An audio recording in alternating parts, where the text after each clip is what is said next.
একবার জোরে হাততালি হয়ে যাবে ফর মিস্টার সুপ্রিয় দত্ত। আপনাদের সবার তরফ থেকে হাততালিটা একটু জোরে চাই। সামনে সুপ্রিয়তা সামনে আসতে বলছি।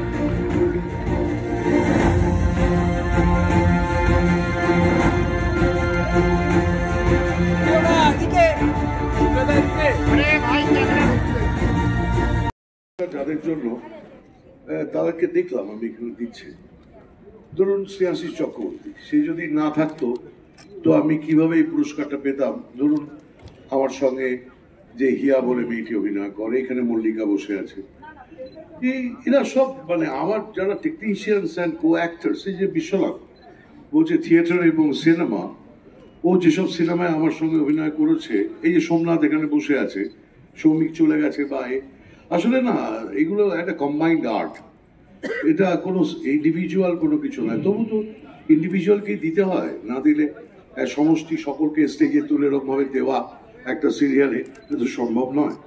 তো অন বিহাফ অফ আমার entire team of Gita LLB, আমি এই পুরস্কারটা on behalf of director, cameraman Debu, এদের সকলের হয়ে শ্রেয়াশিস বাবু, আমি এই পুরস্কারটা নিলাম।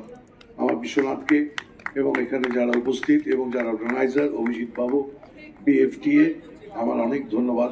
তা আমি কথা দিয়ে গেলাম যে আমি যদি ভবিষ্যতে 3-4 বছর, 5 বছর, 10 বছর যদি বেঁচে থাকি, যদি আমি পুরস্কার BFTA আবার আমাকে নির্বাচন করে, আমি কোথাও না যাই, BFTA তে আসবো। নমস্কার, থ্যাংক ইউ।